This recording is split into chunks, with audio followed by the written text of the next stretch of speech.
বাঘ, ভাল্লুক, শিয়াল, খাটাস আছে না?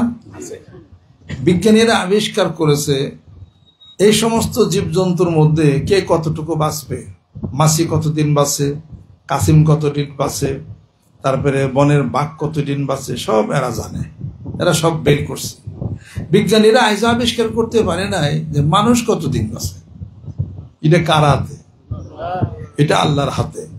সূরা লুকমানের মধ্যে আল্লাহ পাক ঘোষণা করেন, ইন্নাল্লাহা ইনদাহু ইলমুস সাআহ ওয়া ইউনাজ্জিলুল গায়সা ওয়া ইয়ালামু মা ফিল আরহাম ওয়া মা তাদরি নাফসুম মাযা তাকসিবু গাদান ওয়া মা তাদরি নাফসুম বিআইয়ি আরদিন তামুত।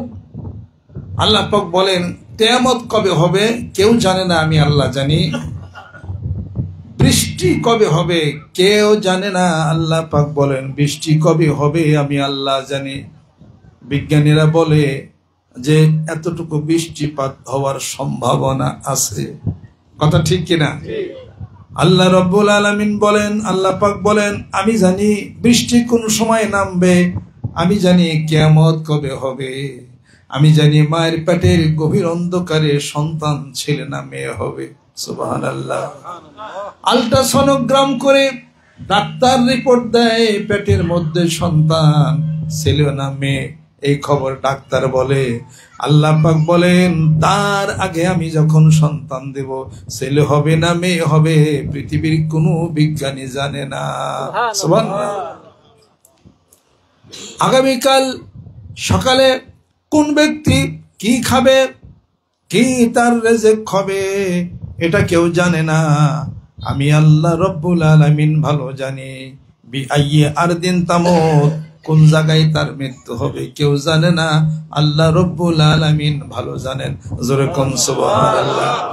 পাঁচটি জিনিস মহান মাবুদের হাতের মধ্যে আছে, পৃথিবীর কোনো শক্তি নাই। ওই জিনিস কয়টা কেউ বলতে পারে, একমাত্র আল্লাহ রাব্বুল আলামিন পারে। কোরআনুল কারীমের মধ্যে আল্লাহ পাক ঘোষণা করেন, ইয়াহাবু লিমান ইয়াশাউ ইনাসা ওয়া ইয়াহাবু লিমান ইয়াশাউ যুকুরা। আল্লাহ রাব্বুল আলামিন বলেন আমি যাকে ইচ্ছা তাকে পুত্র সন্তান দেই, কন্যা সন্তান যাকে ইচ্ছা তাকে দেই। আও ইউযাব্বিজুহুম যুকরান আও ইনাসা, যাকে ইচ্ছা পুত্রও দেই কন্যাও দেই। ওয়া ইয়াজআলু মান ইয়াশাউ আকীমা, আর এই পৃথিবীর বুকে যাকে ইচ্ছা তাকে আমি কোন নারীকে বন্ধা করে রাখি, সন্তান দেই না। এটা আমার কুদরতের খেলা। জোরে কোন সুবহানাল্লাহ। আর যাকে ইচ্ছা তাকেই পৃথিবীর বুকে বিনা বাপে আমি জন্মগ্রহণ করাই, ঈসা ইবনে মারইয়াম। জোরে কোন সুবহানাল্লাহ। আর যাকে ইচ্ছা তাকে বন্ধা নারী আর বৃদ্ধা নারীকে সন্তান দেওয়ার ক্ষমতা কারো নাই, আমি আল্লাহর কুদরতের হাতের মধ্যে। ওয়াকাযালিকাল্লাহু ইয়াখলুকু মা ইয়াশা, এভাবে করে আমি যা ইচ্ছা তাই করে থাকি, সৃষ্টি করে থাকি। জোরে কোন সুবহানাল্লাহ। হযরত জাকারিয়া আলাইহিস সালাতু ওয়াস সালাম দোয়া করলেন, রব্বি লা তাযারনি ফারদাও ওয়া আনতা খায়রুল ওয়ারিসিন, হে আল্লাহ আমাকে একটা সন্তান দাও, তুমি তো সন্তানের অধিকারী। এরপর আল্লাহ পাক সুসংবাদ দেয়া দিলেন জাকারিয়া আলাইহিস সালাতু ওয়াস সালামকে, পুত্র ইয়াহিয়ার সংবাদ দেয়া দিলেন। জাকারিয়া আলাইহিস সালাম বলতেছেন আমি একটু তো বৃদ্ধ হয়ে গেছি, আর আমার স্ত্রী তো বন্ধা, সেও তো বৃদ্ধা হয়ে গেছে, কেমন করে সন্তান হতে পারে? আল্লাহ পাক বলতেছেন ওয়াকাযালিকাল্লাহু ইয়াফআলু মা ইয়াশা। জোরে কোন সুবহানাল্লাহ। এবার সন্তান হয়ে গেল, নাম হলো ইয়াহইয়া আলাইহিস সালাতু ওয়াস সালাম। এগুলো কার খেলা? আল্লাহর। জোরে কোন আল্লাহর খেলা। আপনি চাইতে কি সমস্যা আছে? না। চান না, পান না, কেমনে চান তাও জানেন না। হে চাইতে জানি না, চাইতেও জানি না, আবার চাইলেও আর পাই না, চাওয়াটাও ঠিক না। কথা ঠিক কিনা? চাওয়াটাও হলো ঠিক না। যদি বিপদে পড়েন, সমস্যা হয়, চুরি হয়েছে, ডাকাতি হয়েছে, কার কাছে যান? অমুকের কাছে যান, তোমার কাছে যান, ভাই আমার সর্বনাশ। কি হয়েছে? বাইতে ডায়াতিস জোর নামাজ পড়ছেন না? কয় থাও তোমার নামাজ, জান বাঁচে না, তেল রয়ে গেছে, ডাইত আমার নামাজের কথা বলতেছে। হ্যাঁ, আল্লাহ বলছেন ওয়াস্তাঈনু বিস-সাবরি ওয়াস-সালাত, ধৈর্য এবং নামাজের মাধ্যমে আমি আল্লাহর কাছে সাহায্য চাও, সাহায্য প্রাপ্ত হয়ে যাবে। সুবহানাল্লাহ। মনটা বেজার কে কয় কি আর কমো, গত রাতে 1 টাকায় 6 কেজি দুধ গাইটা মরে গেছে, মগরে নামাজ পড়ছো না, কয় থাও তোমার নামাজ, গাই মরে গেছে গা। আল্লাহর কি আকল পছন্দ কিছু আছে? এই গায়ের দুধ বেশি আমার সংসারটা আমি চালাই। আল্লাহ পাক বলেন এই গায়ের মালিক তুমি না, এই গায়ের মালিক আমি। এই গাভীর বানের মধ্যে দুধের ব্যবস্থা কেউ করে নাই, আমি আল্লাহ রব্বুল আলামিন করেছি। দেখুন না, ওই গায়ের বান থেকে দুধ দহন করার পরে 2 কেজি দুধ হয়। পৃথিবীর কোন ব্যক্তি কি পারবে ওই বানের মধ্যে আবার দুধটা ঢোকায় দেওয়ার জন্যে? পারবে? গায়ের পেটের মধ্যে মলমূত্র, আল্লাহ বলেন আমি দুধ আমি সৃষ্টি করি কেমনে, এটা আমার কুদ্রতের খেলা। এই দুধ তুমি খাও, আর 4 কেজি দুধ বেচে তুমি সংসার চালাও। গাই মরে গেছে, গায়ের মালিকরে ডাকো না, গাই মরে গেছে, দুঃখ কষ্ট, গাই মরছে আর 6 গাই আমি দিতে পারি। যখন ঠিক না? অতএব সেই বান্দা যদি মাগরিবের নামাজ পড়ে, এশার নামাজ পড়ে, তাহাজ্জুদের নামাজ পড়ে যদি মহান মাবুদের দরবারে হাত তুলে দেয়, ও আল্লাহ গায়ের মালিক তুমি, আমি তো অভাবী, আমি তো গরিব, 4 কেজি দুধ হয় আমার সংসার চালাই। আল্লাহ ইচ্ছা করলে তুমি তোর 5টা গাই দিতে পারো। আল্লাহ পাক বলেন বান্দারে আনা ইনদাল মুনকাসিরাতি কুলুবুহুম, আমার বান্দা বিনয় দিল নিয়া আমার দরবারে যখন দোয়া করে, আমি সঙ্গে সঙ্গে আমি মাবুদ তার দোয়াগুলিকে কবুল করে নেই। আর একটা গাভী না, তাকে 2টা গাভী দিয়ে আমি তাকে ধন্য করে দিতে পারি। আমার বান্দার এই ভরসা থাকতে হবে। জোরে কোন সুবহানাল্লাহ। বিপদে যখন পড়ে, সমস্যা যখন হয়, চুরি যখন হয়ে যায়, বন্ধুর কাছে যায়, সমস্যা হয়, কান্দাকাটি পারে, নামাজ বাদ দেয়, জিকির বাদ দেয়, এগুলো হলো কথা। এই ভরসা হলে তো হবে না। হাসিবান নাসু আইয়ুতরাকু আইয়াকুলু আমান্না ওয়া হুম লা ইফতানুন। আল্লাহ পাক বলেন মানুষ কি মনে করে ঈমান আনছি বললেই তাকে ছেড়ে দেওয়া হবে, তাকে কোনোই পরীক্ষা কি করা হবে না। আইহাসাবুল ইনসানু আইয়ুতরাকা সুদান, মানুষ কি মনে করে এমনি এমনি তাকে ছেড়ে দেওয়া হবে, তাকে পরীক্ষা করা হবে। এই আম, এই কাঁঠাল, এই গায়ে পারে দুধ, এই সুন্দর মাছ, এত কিছু লিচু, এত কিছু খাইলা, এই খাওয়ার পরে নিয়ামত খাইলা, পরীক্ষা ছাড়াই কি তোমাকে পাশ করা হবে? পরীক্ষা ছাড়া পাশ করছেন নি? বিয়ে পাশ করছেন পরীক্ষা ছাড়া, এই পাশ করছেন পরীক্ষা ছাড়া। আল্লাহ পাক বলে এত নাজ নিয়ামত দিলাম, বেশ তো পাবি, অতই রোজা, কিছু না কিছু পরীক্ষা তরে করুমি। সেই পরীক্ষা হলো বিপদ। বিপদ একটা পরীক্ষা। বিপদের মধ্যে যদি পড়ে যাও, পরীক্ষার মধ্যে আল্লাহ পাক ফেলে দিয়েছেন। আল্লাহ পাক ধৈর্য হারা হয় না। ইযা আসাবাতহুম মুসিবাতুন ক্বালু ইন্না লিল্লাহি ওয়া ইন্না ইলাইহি রাজিউন। বিপদে যদি পড়ে যাও, দুঃখ কষ্টের মধ্যে যদি পড়ে যাও, ও দুনিয়ার মানুষ শোনো, শব্দ করো না, ইল্লাদ-দাল্লুন, পথভ্রষ্ট কিন্তু হয়ে যাবে। বিপদে পড়ে যাও, সমস্যা যদি এসে যাও, তাহলে বেশি বেশি পড়ো ইন্না লিল্লাহি ওয়া ইন্না ইলাইহি রাজিউন। হে আল্লাহ, আমরা তো তোমার জন্যই, তোমার দিকে আমাদের প্রত্যাবর্তন। জোরে কোন সুবহানাল্লাহ। বিপদে যদি পড়ে তাহলে কি করে? কওয়ারে পাইলে ঠ্যাং লগে রাইতাম, ও আমার এই সমস্যাটা করছি, এটা ওটা হান্দান। আর 3 বার সুবহানাল্লাহ বলে, 1 ওয়াক্ত নামাজ পড়লে আল্লাহ রাজি হইতো। জোরে কোন সুবহানাল্লাহ। বিপদ দান কে? বিপদ দান কে? অসুখ দেন কে? অসুখ দেন কে? রিজিক দেন কে? রিজিক বাড়াইয়া দেন কে? রিজিক কমাইয়া দেন কে? সবই তো আল্লাহ করে। তো তুমি কারা এলা? তুমি মাতবর কোন কার, আর আমি মাতবর কেরা? 3 পয়সার মানুষ না, ভাতের কয় অন্ন, ভাত খাওয়া আগে অন্ন কইতেছে। অন্ন, অন্ন মানে হলো ভাত। এই গ্রাম দেশে কি অন্ন কয় নাকি? খুব উচ্চাঙ্গের ভদ্র মানুষ হলো অন্ন, আমাকে কিছু অন্ন দান করো, তার মানে ভাত দেওয়া কি? আর মেয়ে অন্ন ভাত দেন, ভাত কন। তাহলে পরে বিপদে সব কিছুতে, সকল কিছুতে কার স্মরণ? জোরে কন। কেন স্মরণ? তিনি হলেন খালেক, তিনি হলেন মালিক, তিনি হলেন রাজেক। সুম্মা ইলাইহি তুরজাউন। another unto whom you will return back surely in a day. Why don't you test the validity of this theme till now? যার কাছে যাইবেন তার কথাই তো বলতে হবে, যেরকম ঠিক কিনা? জীবনের শেষে যার কাছে হলো জমা খরচের হিসাব, তিনি হলেন ওয়াকুল্লুহুম আতিহি ইয়াউমাল কিয়ামাতি ফারদা। আল্লাহ পাক বলেন, বান্দারে হাসরের ময়দানে তুমি দাঁড়াবে একা, আমি আল্লাহ সামনে থাকবো, আমি প্রশ্ন করব, বান্দা উত্তর দিবে। ওখানে ডাইনে কেউ থাকবে না, ভাই থাকবে না, মা থাকবে না, বোন থাকবে না। কোরআনুল কারীমের মধ্যে আল্লাহ পাক সূরা আবাসার মধ্যে আল্লাহ পাক ঘোষণা করেন, ইয়াউমা ইয়াফিরুল মারউ মিন আখিহি ওয়া উম্মিহি ওয়া আবিহি ওয়া সাহিবাতিহি ওয়া বানি। ওই দিনকে ভয় করো কিয়ামতের ময়দানে, যেদিন ভাই ভাইয়ের থেকে দূরে চলে যাবে, পিতা মাতা দূরে চলে যাবে, আর স্ত্রী প্রয়োজন দূরে চলে যাবে, তুমি একাকী থাকবে। তোমার হিসাব নিয়ে সেই দিন হয়রান পেরেশান হয়ে যাবে। কোথায় থাকবে এই বাড়ি, এই গাড়ি, আর এই জমি, এই জিরাত, এই প্রতিপত্তি, এই নেতৃত্ব, এই টাকা, এই পয়সা, কোথায় যেদিন থাকবে? when you are all alone into the grave, যখন তুমি একাই কবরে থাকবে, বালিশ থাকবে না, আর পাখা থাকবে না, লাইট থাকবে না, বাতি থাকবে না, এসি থাকবে না, তুমি একাই থাকবে অন্ধকার কবরের মধ্যে। একটা ফেরেশতা এসে জিজ্ঞাসা করবে, মার রব্বুকা ওয়া মা দীনুকা ওয়া মান নাবিয়ুকা, তোমার রবের নাম কি, তোমার রব কে? আমার রব আল্লাহ। তোমার দিন কি? আমার দিন ইসলাম। তোমার নবী কে? আমার নবী হলো মুহাম্মাদুর রাসূলুল্লাহ সাল্লাল্লাহু আলাইহি ওয়াসাল্লাম। এই উত্তর দেওয়া খুব সহজ, তাই না? 3টা প্রশ্ন সারা জীবন মুখস্থ করতে পারবেন না? পারবেন কি না?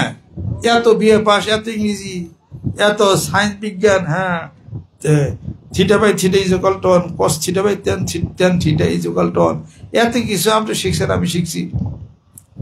ল অফ গ্র্যাভিটেশন শিখলাম, সাইক্লিক ওয়াটার থিওরি শিখলাম, বেটেলজেস কি তা শিখলাম, দূরত্ব শিখলাম, কত কিছু জ্ঞান আপনি শিখলেন, এত মুখস্থ আপনি করলেন।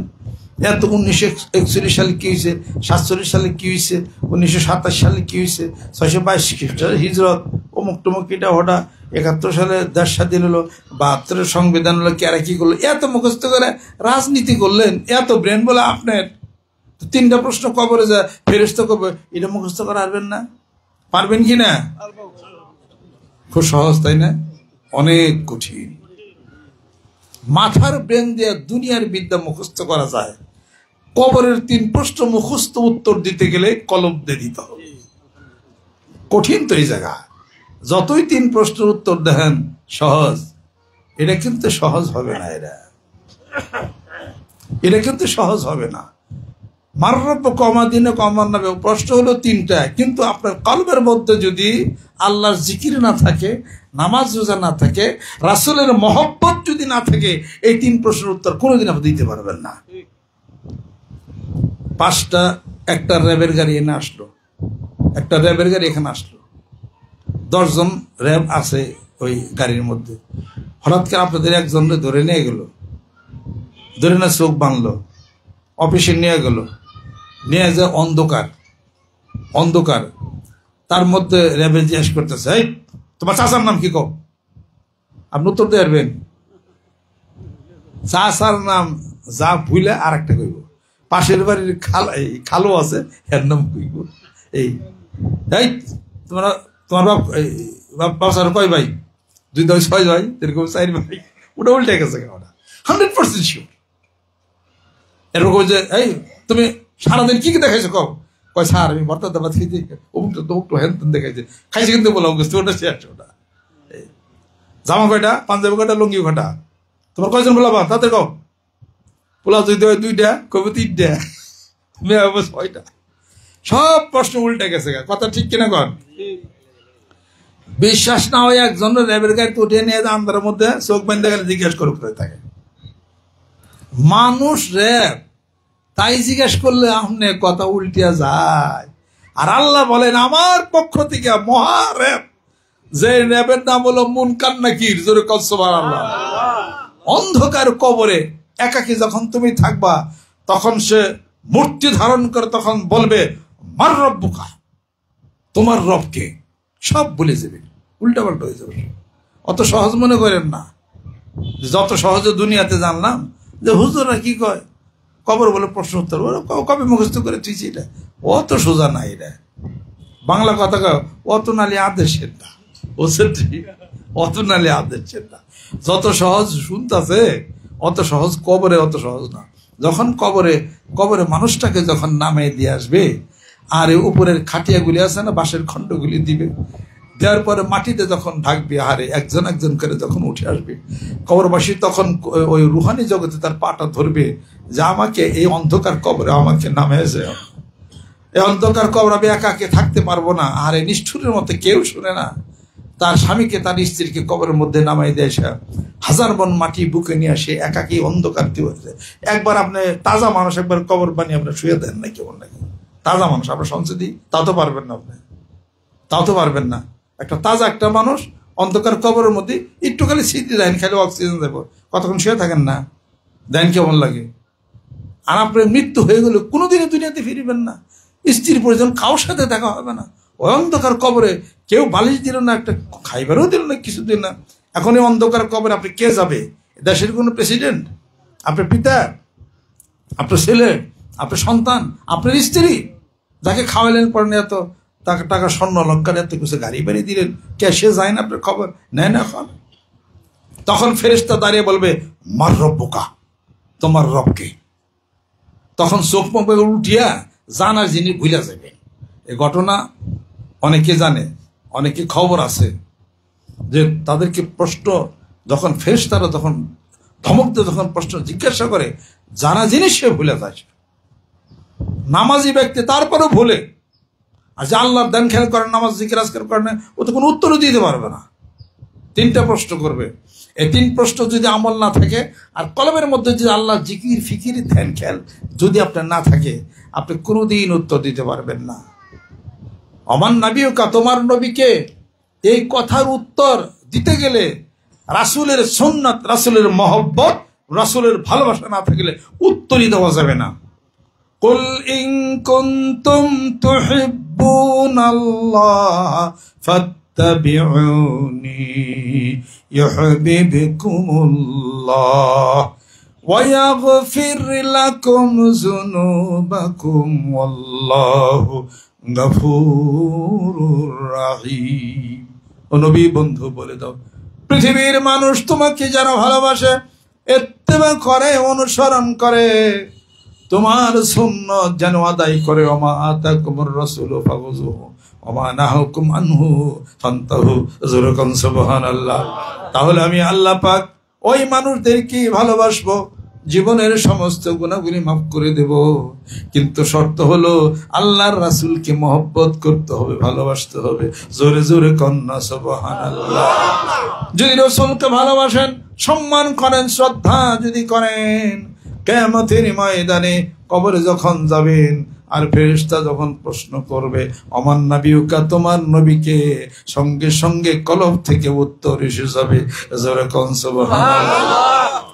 আযাবের ফেরেশতা, দুটি আযাবের ফেরেশতা দাঁড়িয়ে থাকবে। একটি হলো অন্ধকারের ফেরেশতা, কবরেই থাকে, অন্ধকারের মধ্যেই তারা থাকে। একটা হাতুড়ি না থাকে, সে চোখে দেখে না, কানেও শুনে না, মুখেও কথা বলতে পারে না। যখন প্রশ্নের উত্তর দিতে পারবে না, তখন ওই ফেরেশতা ওই হাতুড়ি দিয়া তাকে বাড়ি শুরু করবে। আর আরেকটা ফেরেশতা গুর্জ দিয়া মাথার মধ্যে বাড়ি দিবে। 70 গজ মাটির নিচে তলিয়ে যাবে, কবরের একদিকের মাটি অন্যদিকে চলে যাবে, হাড়গুলির সঙ্গে হাড়গুলি ঢুকে যাবে। এইভাবে করে তার শাস্তি কিয়ামত পর্যন্ত হতে থাকবে। এটা কিন্তু বুঝতে হবে। আর যখন সে উত্তর দিতে পারবে, কবরের দৃষ্টি সীমা পর্যন্ত বিস্তৃতি চলে যাবে। আর ওই হাতুড়ি দিয়া যে ফেরেশতা দাঁড়িয়েছে, সে বলবে আজকে তুমি আমার বাড়ির থেকে মাপ পাইয়া গেলা। আর কবরে জান্নাত থেকে একটা বিছানা, একটা সুড়ঙ্গ পথ আল্লাহ পাক করে দিবেন। ওই কবরে ওই ব্যক্তি জান্নাতের আরামায়ের ভোগ করতে হবে। যেদিন ওই জানো নুফিখা ফিস-সূর, যেদিন সিংহায় ফুক দেওয়া হবে, তার যেদিন সিংহায় ফুক দেওয়া হবে, ওয়াতারাল জিবালা তাহসাবুহা জামিদাতান ওয়া হিয়া তামুররু মাররাস সাহাব, আকাশ সব কিছু ভেঙে চুরমার হয়ে যাবে। এই জমিন চটিয়াল ময়দান হয়ে যাবে, কোনো উঁচা নিচা থাকবে না। এরপরে আবার 40 বছর পরে আর একবার সিংহায় ফুঁক দেওয়া হবে। ওই সিংহায় ফুঁক দেওয়ার পরে জমিনের মধ্যে যত মানুষ ছিল সব উঠে যাবে। জোরে কোন সুবহানাল্লাহ। ওয়াইদান নুফুসু যুবিজাত ওয়াইদাল মাউউদাতু সুইলাত বিআইয়ি যামবিন কুতিলাত। আবার নফস মানে আবার রুহু প্রবেশ করানো হবে, মানুষটা আবার উঠে দাঁড়াবে। এই মানুষের বিচার কার্য হাসরের ময়দানে শুরু হয়ে যাবে। জোরে জোরে কন্যা সুবহানাল্লাহ। এই জন্য মার রব্বুকা প্রশ্ন করা হবে তোমার রবকে, যেহেতু আল্লাহর জিকির করি নাই, আল্লাহর ধ্যান নাই, আল্লাহর খ্যান নাই। আল্লাহ পাক বলেছেন ওয়াদকুর রব্বাকা ইযা নাসিতা, যখন আমি আল্লাহকে ভুলে যাও আমি আল্লাহর নামের স্মরণ করো, বেশি বেশি জিকির করো। সুবহানাল্লাহ, আলহামদুলিল্লাহ, আল্লাহু আকবার, লা ইলাহা ইল্লাল্লাহ, ওয়াবুদ রব্বাকা হাত্তা ইয়াতিয়াকাল ইয়াকিন। মৃত্যু বুদ্ধি পর্যন্ত আমি আল্লাহর ইবাদত বন্দেগিতে মশগুল হয়ে যাও। আল্লাহ পাক বলেন বান্দারে, এই পৃথিবীর বুকে যেইভাবে তুমি আমাকে ভুলে গেছিলা, হাসরের ময়দানে অনুরূপ ভাবে আমি আল্লাহ তোমাকে ভুলে যাব। হিসাব নিকাশ করতে হবে। আর হাসরের ময়দানে আমি তোমাকে অন্ধ করে উঠাবো। বান্দা বলবে লিমা হাসারাতানি আমা, কেন আমাকে তুমি অন্ধ করে উঠাইলে? আল্লাহ পাক বলেন আমার জিকির থেকে তুমি দূরে গেছিলা। আমান আরাদা আন যিকরি ফাইন্না লাহু মাইশাতান দানকা, আমার জিকির করো নাই, আমার স্মরণ করো নাই, আমার সুবহানাল্লাহ বলো নাই, এত নিয়ামত খাওয়ার পরও আলহামদুলিল্লাহ বলো নাই, শুকর আদায় করো নাই। লা ইন শাকারতুম লাযিদান্নাকুম ওয়া লা ইন কাফারতুম ইন্না আযাবি লাশাদীদ। এগুলি কি পীর সাহেবের কথা, মানিকগঞ্জের কথা, অন্য কোন দরবারের কথা? কার কথা? আল্লাহ। আল্লাহর কথা আমি আপনাকে শোনাইতেছি। সুবহানাল্লাহ। আল্লাহ বলেন হে রাসূল, আমার কথা মানুষদেরকে শোনাও, মানুষদেরকে দাওয়াত ও তাবলীগের কাজ করো, তুমি শোনায় দাও। ইয়া আইয়ুর রাসূল বাল্লিগ মা উনজিলা ইলাইকা মির রাব্বিকা ওয়া ইল্লাম তাফআল ফামা বাল্লাগতা রিসালাতাহু। আমার পক্ষ থেকে আমার কোরআনের তাবলীগ, আমার জিকিরের তাবলীগ, আমার কথাগুলো বলো, তুমি মানুষকে বলো। আর আল্লাহর নবী সাল্লাল্লাহু আলাইহি ওয়াসাল্লাম বলছেন আমি তো চলে যাব, তোমরাও বলো। কি বলো? যে আমার পক্ষ থেকে একটা কথা হলো মানুষের নিকটে বাল্লিগু আননি ওয়ালাউ আয়া ওয়া হাদ্দিসান বানি ইসরাঈলা ওয়ালা হারাজ। যেরকম সুবহানাল্লাহ, একটা কথা হলো মানুষের নিকটে পৌঁছাইয়া দাও। যেরকম সুবহানাল্লাহ। আল্লাহ বলছেন রাসূলকে পৌঁছিয়ে দাও মানুষকে, রাসূল বলছেন আমি নাই, আমার পক্ষ থেকে মানুষের নিকটে পৌঁছিয়ে দাও। যেরকম সুবহানাল্লাহ। এই যে পৌঁছিয়ে দিলাম, এটাই হলো ওমা আলাইনা ইল্লাল বালাগ, এটাই হলো আমার কথা, এটাই হলো আমার হিসাবপত্র। এখানে কোনো শিরক আছে, কোনো বেদাত আছে? তাহলে সমস্যা কোন জায়গা? জিকির করবেন সুবহানাল্লাহ, আলহামদুলিল্লাহ, আল্লাহু আকবার, লা ইলাহা ইল্লাল্লাহ। জিকির করেন, জিকির করতে করতে জিকির করলে কি হয়, জিকির না করলে বোঝা যাবে না। ধরুন ঠিক কিনা? জিকির করলে মানুষ সুস্থ হয়ে যাবে, জিকির করলে মানুষ বেশি দিন বাঁচবে। তাড়াতাড়ি মরবার চান নেই, নামাজ পড়েন বেশি দিন বাঁচবেন, এরপর জিকির করেন বেশি দিন বাঁচবেন, কোরআন শরীফ তেলাওয়াত করেন বেশি দিন বাঁচবেন। ইন্নাল হাসানাত ইউযহিবুন সাইয়্যাত যালিকা যিকরা লিয-যাকিরিন। আপনি বেশি যখন ভালো আমল করবেন তখন খারাপ আমলগুলোকে দূর করে দিবে। খারাপ আমল দূর করে দিলে ভালো আমলে মানুষের হায়াত পারে। জোরে কোন সুবহানাল্লাহ। আল্লাহ পাক যেন আমাদেরকে কবুল করে নেন। আল্লাহর আশিক, আল্লাহর পাগলেরা। এর কি গ্রাম? কাজীপুর। ও একবার আইছিলাম না বহু, ও অনেকদিন আগে আইসি না, আইতে না তারপরে ভুল হয়ে গেছে। আজকে যেমন আয়ার একটু অভ্যাস হলো, তাই না? আমি খুশি হয়েছি উনি তোবারক রামছে দিকে। সুবহানাল্লাহ। সবাই মিলাই এটার বোধহয় ব্যবস্থা আপনারা করেছেন। তবারক যখন খাইবেন কেউ না খেয়ে যায় না। তবারক অর্থ কি? তবারক মানে হল বরকত। বরকত মানে শরীর অসুখ সেরে যাবে। আলহামদুলিল্লাহ। আমি একটু খাইছি তবারক। এই কোথাও গেলে আমি তবারক কি খাই, অন্য কোনো কিছু তেমন খাই না। এটা অফিলে তবে হায়াতের বাইনে আঁকো আমি, পারস্পরিক সহমর্মিতার মধ্যে তোমাদের জন্য একটা জীবন বিধান রয়ে গেছে। যেরকম সুবহানাল্লাহ ব্যবস্থা করছেন। আলহামদুলিল্লাহ। সময় তো কম, আসলে গরমের মধ্যে এত গরমে কথা বলা কষ্ট। আপনারা বসে থাকলেও আমার নিজেরও কষ্ট আর কি। আবার প্রোগ্রাম আছে সেই কিশোরগঞ্জ, কিশোরগঞ্জ থেকে আইসা আবার মানিকগঞ্জ যায়, আবার যাব সেই হলো খাগড়াছড়ি না ওখানে রাঙ্গামাটি, সেই লেক সুবলং। ওই যে অনেক পানি জল আসছে দেখেন না? ওই পানির নিচে কি আছে জানেন? একটা রাজার রাজ দরবার রাজপ্রাসাদ আছে সেখানে, এখনো বিল্ডিং আছে। ওয়াকাম মিন কারিয়াতিন, আল্লাহ পাক বলে কত জনপদ আমি ধ্বংস করে দিছি। আমি ইচ্ছা করলে তোমাদের মতো মানুষের পরিবর্তে আরেক জাতি আমি আনতে পারি তোমাদের চেয়ে ভালো, কিন্তু মনে হয় আল্লাহ পাক তা আনবেন না। তার কারণ আখিরি জামানার নবী আল্লাহ সমাপ্তি করে দিয়েছেন। হ্যাঁ, আলিয়ামা আকমালতু লাকুম দীনাকুম ওয়া আতমামতু আলাইকুম নি'মাতি ওয়া রাদিতু লাকুমুল ইসলাম দীনা। আল্লাহ নবী সাল্লাল্লাহু আলাইহি ওয়াসাল্লাম আখিরি জামানার নবী ঘোষণা করে মাহফুল উসিলা না আল্লাহ শেষ করে দিয়েছেন, কিন্তু আল্লাহ পাক বলেন যে তোমাদের সে আমি অন্য জাতীয় আনতে পারি। এই কত কত ধ্বংস করে দিচ্ছেন না। এই যে সুবলম আপনার যান, এই যে রাঙ্গামাটিতে বিশাল লেক দেখছেন না, ওটা হলো একটা হলো বিশাল হলো রাজদরবার ওটা। হ্যাঁ, ওখানে নিচে হলো বিশাল বিল্ডিং বিল্ডিং সব কিছু আছে ওখানে। ওখানকার এলাকার মানুষের যারা ইতিহাস তারাই কইছে আমার কাছে, ও দিক একটা বাম দিয়েছিল, ওখান থেকে বন্যা আসছে, আইসা পানি আইসা পুরা সব ডুবে তল করে নিয়ে গেছে। ইরামা জাতিল ইমাদ, এরাম জাতি, তারপরে আপনার ওই আদ জাতি, সামুদ জাতি, ওদের সব স্মৃতি বিলীন হয়ে গেছে। তারা কোথায় ধ্বংস হয়ে গেছে, মাটির নিচে চলে গেছে। ৫,৫০০ বছর আগের কঙ্কাল পাওয়া গেছে, মানুষের বসবাস পাওয়া গেছে, বিল্ডিং পাওয়া গেছে। এই জাতি নষ্ট হয়ে গেছে। আবার কোন আপনার তো পানির মধ্যে বসে রয়েছেন, আমার তো পানির মধ্যে বসে রয়েছে। এখানে নদী ছিল, পানি ছিল, এখানে হাওর ছিল, বিল ছিল। এরপর দেখেন এখন গাছগাছালি হয়েছে, কত কিছু হয়ে গেছে। এরকম দেখবেন যে এই জাতি আমরা নাই, ৫০০ বছর পরে হয়তো কেউ থাকবে না, আবার ঝড়ে বৃষ্টিতে ডুবে কোথায় চলে যাবো গা, এরকমই হবে। কিন্তু যেই ব্যক্তি আল্লাহ এবং আল্লাহ রাসূলের সাথে সম্পর্ক রাখলো, সে যেখানেই থাকুক সে হারাবে না। যেরকম সুবহানাল্লাহ। আল্লাহ পাক বলেন ইয়াতি বিহাল্লাহ, আল্লাহ পাক বলেন যে এক অনুপরিমাণ যদি আফিস সামাওয়াতি আফিল আরদে ইয়াতি বিহাল্লাহ, আল্লাহ পাক বলেন এক অনুপরিমাণ যদি আসমান এবং জমিনের নিচেও যদি থাকো কেউ, তাহলে আমি আল্লাহ সেটাকে একত্রিত করতে সক্ষম। যেরকম সুবহানাল্লাহ। অথবা আল্লাহ জিকির এবং নামাজ, আল্লাহর ধ্যান খেয়াল থাকলে আপনার যেখানেই মৃত্যু হোক না কেন, আল্লাহ পাক কিয়ামতের ময়দানে আবার আপনাকে পূর্ণাঙ্গ মানুষ করে আবার উঠে বিচারের সম্মুখীন আল্লাহ পাক করবেন। যেরকম সুবহানাল্লাহ। যেখানেই থাকেন এক ডাকে আল্লাহ পাকের কাছে আমরা চলে যেতে পারবো। আর যদি তা না হয় তাহলে পরে ওই মানুষগুলিকে আল্লাহ পাক উঠে বিচারের সম্মুখীন করে তাদেরকে জাহান্নামে দিবেন। আমরা তো জান্নাতে যাবো। যেরকম সুবহানাল্লাহ। অতএব জান্নাতে যাওয়ার জন্য জান্নাতের কাজ মৃত্যুর পরেই করতে হবে। মরণের পরে জান্নাতের সব কাজ করে, যেহেতু দুনিয়াতে ব্যস্ত ছিলাম, বাজার ঘাট, অফিস আদালত, রাজনীতি করছি, আমরা সময় তো পাই নাই। খেয়াল করছি মরার পরে কবরে মেলায় সময় পাবো না, বসে তোমার জিকির করো, তা কি হবে?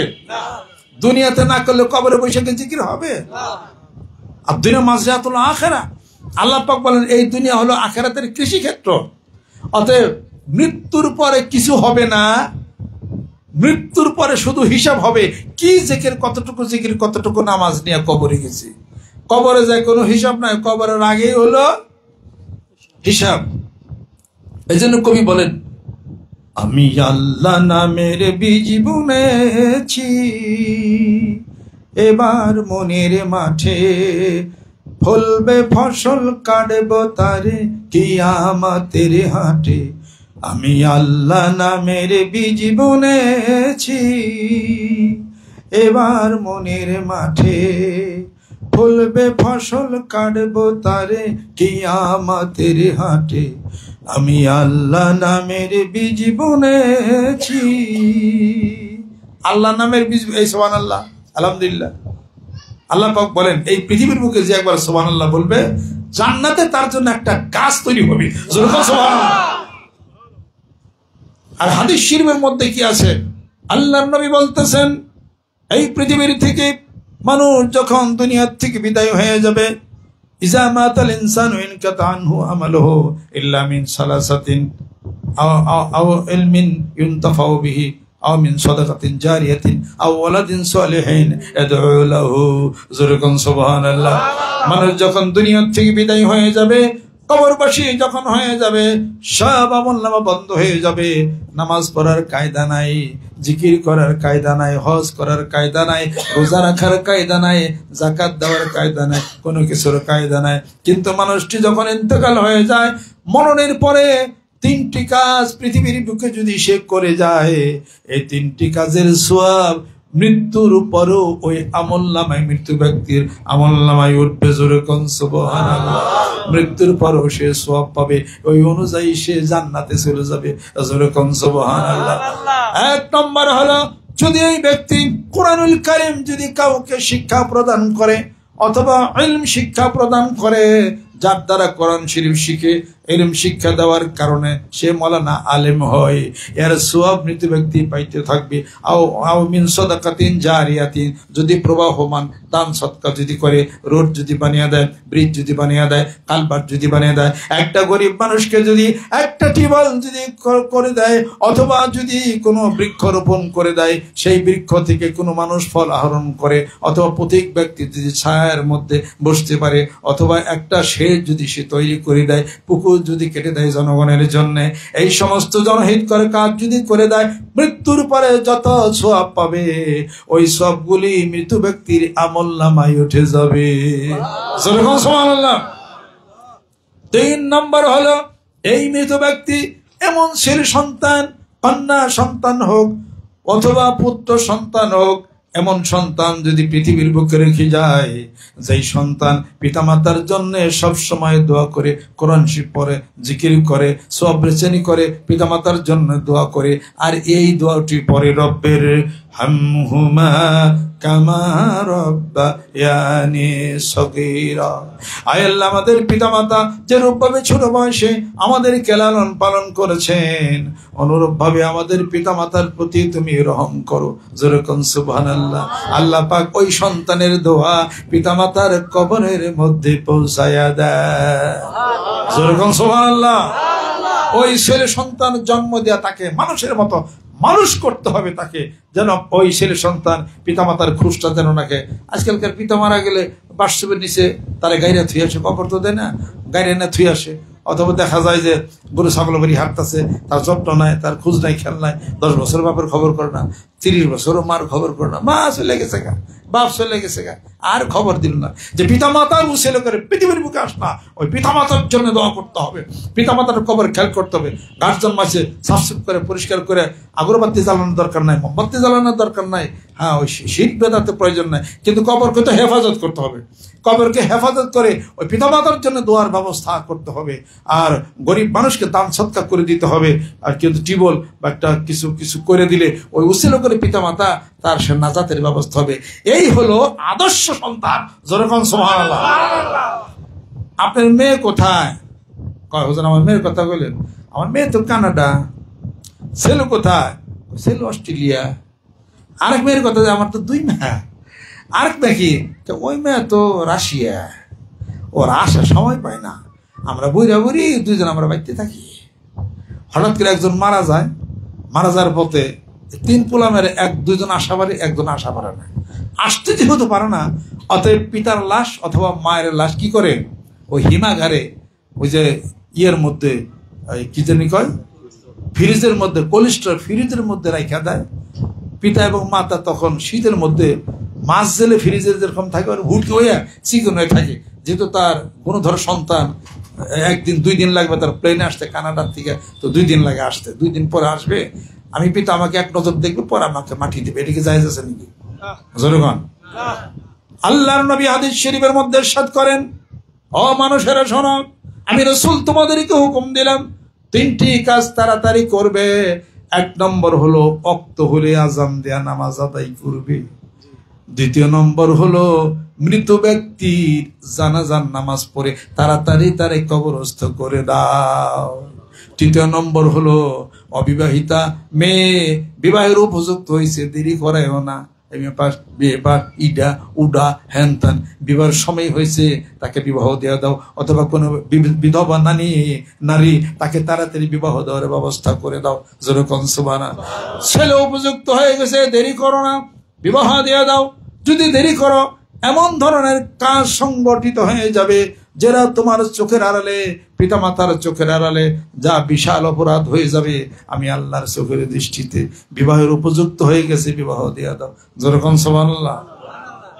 তাহলে পরে বোঝা গেল কি, মৃত ব্যক্তি জানাজা দেয় তাড়াতাড়ি কবরস্থ করো।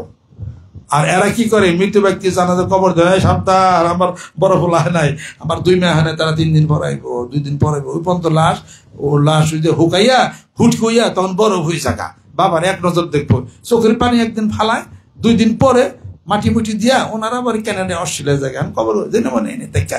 এই ধরনের দেখার কোনো দরকার আছে না? নাই। ওই ছেলের সন্তান দেখার কোনো দরকার আছে? অর্থাৎ পিতা মাতার উচিত সে যেন ওসিয়ত করে যায়, আমার ছেলে সন্তান ভিতরে থাকে, আমার মৃত্যুর পরে জানাজা হবে, 1 মুহূর্ত দেরি হবে না, কবরস্থ করে দাও। যার ভাগ্যে দেখবে, ভাগ্যে না থাকে না দেখবে। কথা ঠিক আছে? শুধু নামাজ পড়লেই হবে? নামাজ পড়লে ইসলামী শরীয়তের বিধিবিধানে বহু কাজ করতে হবে। হিসাবপত্র মেনে এই মেয়ে কন্যা সন্তান কি করে, বাপেরই করে দেয়, লুঙ্গি খাইসা দেয়, এরপরে পাঞ্জাবি দিয়ে দেয়, এরপরে পান শেষে দেয়, এরপরে গরজারও দেয়, এরপরে এরপরে গরজারও দেয়, তারপরে সব কিছু আপনার কন্যা বাড়ির সবকিছু করে। জমি লিখে দেওয়ার সময় মেয়েরে ঠকায় আর পোলারে গোপনে জিতায় তার নামে সম্পত্তি লিখে দেয়। কবরে গেলে ফেরেশতারা হাতে কিন্তু ধরা খেয়ে যাবে। এই কাজ কখনই কেউ করেন না। অথচ সারাটা জীবন ভরা কন্যাই আপনাকে সমস্ত কাজ করে দিল, বাপের সমস্ত কাজ। আর পোলা কি করে, দুপুরে খায়, বিকালে 7টা পরে না অমুক জায়গায় ঘুরে তমুক জায়গায় ঘুরে, বেলা 11টার সময় পরে বাদবারে ধসায় হলো দারস্তা, আমি ক্লাবে গেছিলাম, কতদিন মাতবর। সারা জীবন ভরা বোন মেয়ে মানুষ কাজ করলো এনে। আর পোলার নামে 30টা কেস, কোর্টে কেস, অমুক জায়গায় কেস, তমুক জায়গায় কেস। আপনার মেয়ের নামে কয়টা কেস হয়েছে? প্রশ্নের উত্তর দেন। মেয়ের নামে কয়টা কেস হয়েছে? সে তো লেখাপড়া পড়াশোনা করছে, তারে আপনি কিছু যা পারলেন তাই দিয়ে দিলেন, আর গোপনে পোলারে বেশি দিয়ে দিলেন, আর মেয়ারে কম দিলেন, তাই তো কবরে যা নাকি জানলে খবর আছে। এটা আমি যে আমল করি না, এটা কখনো আমি ভুলি না। আর বিবাহের মজলিসে মহারানা বানছে 2,33,632 ভাই, এ হলো মহারানা বানছে, জীবন একটাও দেয় না, কিন্তু 1 টাকা দেন না। হাসরের ময়দানে এই মহারানা কিন্তু আপনার স্ত্রী আদায় করে দেব। কাজে সাবধান, আমার বক্তব্য শোনার পরে 1 সপ্তাহের মধ্যে মহারানা আপনার আদায় করে দেবেন। হাসরের ময়দানে ওই তার স্বামী বেসতে যাবে, কোনো কোনো মেয়ে মানুষের স্বামী বেসতে যাবে, আর ওই মহিলা যাবে হলো জাহান্নামে। তখন বলবো যে আমার স্বামী কো, তোমার স্বামী তো বেসতে গেছে, তাদের দায় কেন, তার লগে আমার কথা আছে। স্বামী আইব, কি খবর? তুমি তো বেসতে গেছ, আমি তো জাহান্নামে, আমার তো খবরটা দিলা না তুমি। আমার একটা সুবহানাল্লাহ কম হয়ে গেছে, যার ফলে আল্লাহ আমার জাহান্নামে দিতেছে। নেকের পাল্লা এরকম ওজন হচ্ছে। আমি তো বেসতে গেছি, আমার মহারানা টাকা দিছিল, তা তো দেয় নাই। মহারানার টাকা ভালো, আমি টাকা নিয়েছি নিটি। হ্যাঁ, আমি টাকা নিয়েছি। টাকা নিয়ে আসো নাই, বেশ ভালো কথা, একটা সুবহানাল্লাহ দাও। তা নিয়ে যাও। একটা সুবহানাল্লাহ যখন দিয়া দেয়, তখন ফেরেশতারা বলে তোমার আমলনামা নেকের পাল্লা কম হয়ে গেল, গুনাহের পাল্লা বেড়ে গেল। এখন তারা জাহান্নামে নিয়ে যায়। আল্লাহ আমি তো বেসতে গেছি, তোমার থেকে তো একটা ওই যে মহারানার জন্য তো একটা সুবহানাল্লাহ তোমার বড় দিয়ে দাও না, তা তো দিয়ে দিলাম। এখন হয়তো বেসতে যাবো, তুমি জাহান্নামে যাবো। কোরআন বিশ্বাস করেন, হাদিসে বিশ্বাস করেন, মরার পরে আমি যা বলছি সব একদম কোরআন হাদিসের কথা সত্য কিন্তু হয়ে যাবে। সাবধান, মেয়েদেরকে ঠকায়েন না। আর যা মহারানা সব আদায় করে দেন। আমি মহারানা আদায় করে দিছি, ডবল দিয়া দিছি, এরপর লিখিত রাখছি। লিখিত রাখবে, হাসাহাসির ব্যাপারটা করো, এটা কিন্তু ঠিক কথা। একবার শোনেন, ইয়া আইয়ুহাল্লাযীনা আমানু ইযা তাদায়ানা বিদানিন ইলা আজালিন মুসাম্মা ফাকতুবু ওয়া লিয়াকতুব বাইনাকুম কাতিবুন বিল আদল। সূরা আল বাকারা 282 নম্বর আয়াত। আপনারা দেখেন, যখন আপনি লেনদেন করবেন তখন লিখিত করেন। বলবেন যে বাপে পতেও লিখিত করেন। আব্বা কোনো কাজ, কোনো কথা, টাকা টোকা দিত, কোনো লেনদেন করতো, ডায়েরির মধ্যে আব্বা লেখবার করতো আমারে। আচ্ছা, মা কয় মঞ্জুর লোক লেখালে কি কয়, বাপে পতে হইলো লেখার হুকুম, ভাই বোনের লেখার হুকুম, ভাইয়ে ভাইয়ে লেখার হুকুম, স্বামী স্ত্রী লেখার হুকুম, লিখতে হবে লেনদেনের ক্ষেত্রে। হয়তো স্ত্রী বলতে পারে, তুমি কি টাকা দেওয়ার কত 1.5 লাখ আছে, তুমি তো ফেরে 50,000 দেও নাই, বলে গেছে গা, অথচ আপনি দিচ্ছেন। লেখা থাকলে এই তর্ক বিতর্ক হইতো না। যেরকম ঠিক কিনা? 1 কথা 2 কথা হইতো, হ্যাঁ মেয়ে লোক 12 কবার কাছে আসে না, তোর কি বুদ্ধি আছে? আমি সেদিন দিলাম না 50,000 টাকা, তোমার কি মাথা খারাপ হয়েছে? আমি এত কাম করি সংসার আমার মন না, এতে লেগে গেলো বাড়াবাড়ি। লিখিত থাকতে হবে, আল্লাহ পাক লিখিত হুকুম আল্লাহ পাক দিচ্ছে। অতএব মহারানা আদায় করে দিয়া আবার লিখিত করবেন যে আমার পীর এক হুজুর আইছিল, এই হুকুম দিছে, আমার হুকুম যে খারাপ হয় কোনো মৌলানার কাছে কর যে 2 লাখ টাকা মহারানা বুঝিয়া পাইলাম ইতিও মুখ, ওইটা টাঙ্কে থুয়ে দেন গা। যদি 2,500 সমস্যা নাই, ওই যে কান্দের দিয়ে ফেরেস্তা লিপিবদ্ধ হয়ে গেছে, জোর করছে তাহলে ই হয়ে যাবে। যেহেতু ইয়াউমা ইয়াফিরুল মারউ মিন আখিহি ওয়া উম্মিহি ওয়া আবিহি ওয়া সাহিবাতিহি ওয়া বানিহি, যেরকম সুবহানাল্লাহ।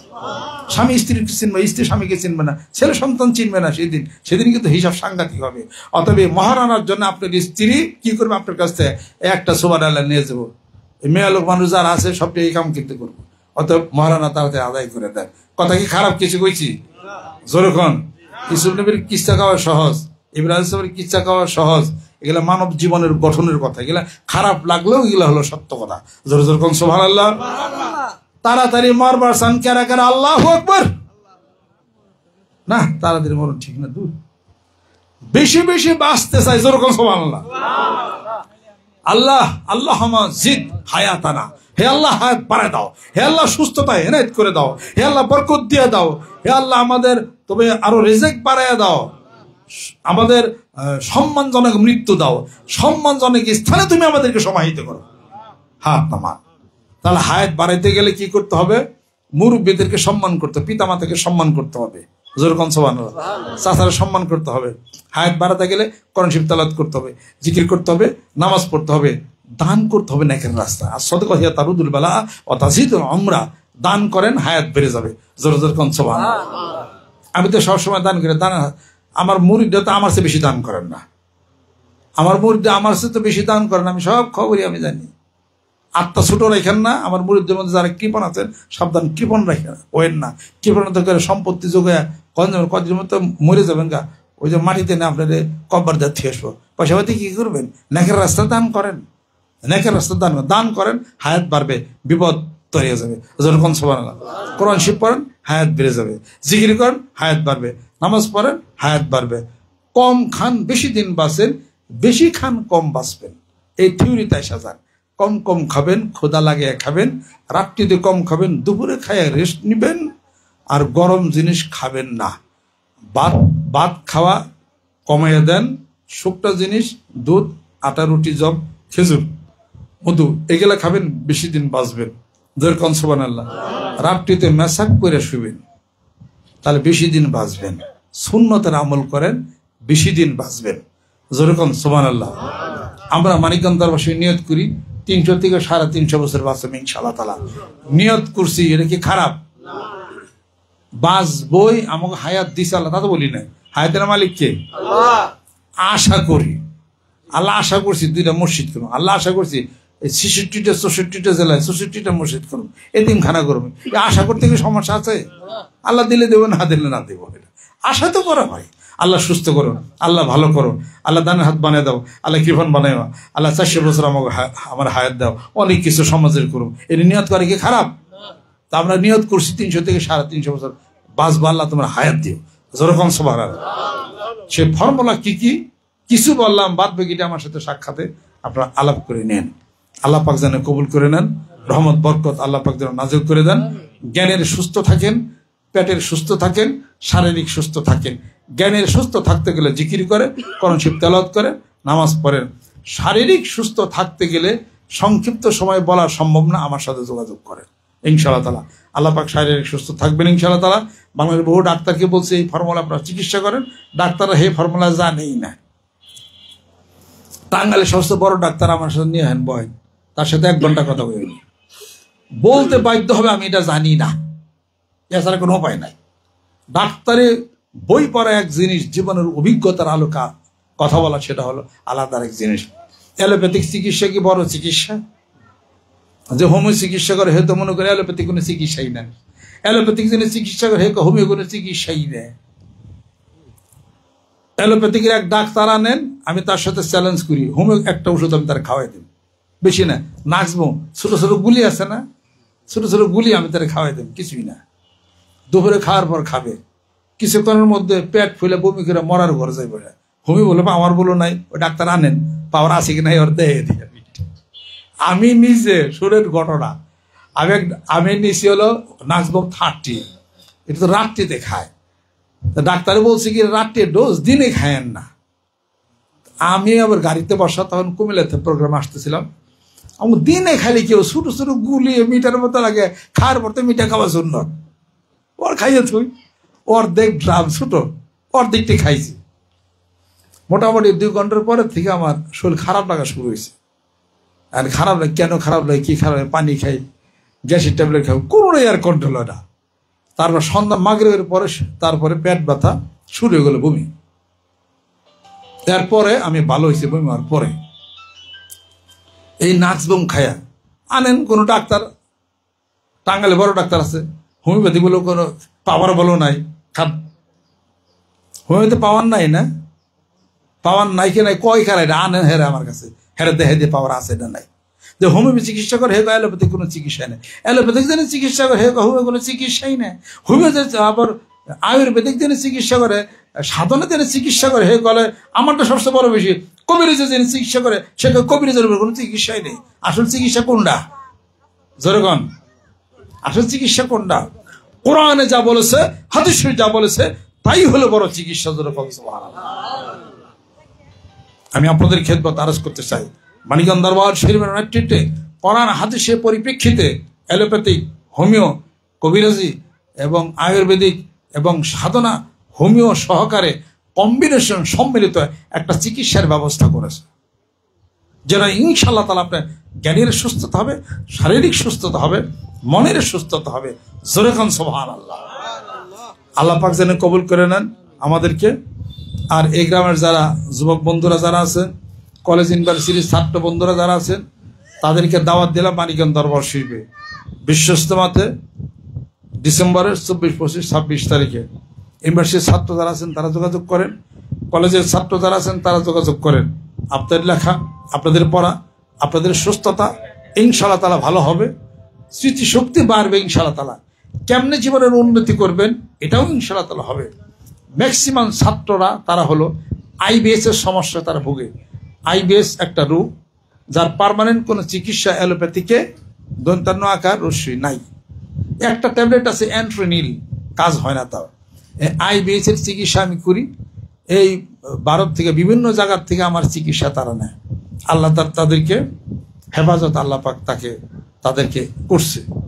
বহুদিনের পাইলসের চিকিৎসা, হিসাবপত্র, ব্লিডিং হয়, সেই চিকিৎসা আমি করি। সুস্থ হন। কলেজের পাশে ছাত্ররা আসেন, বসেন, কথাবার্তা বলেন। আমাদের কোনো দাবি দেওয়া কোনো কিছু নাই।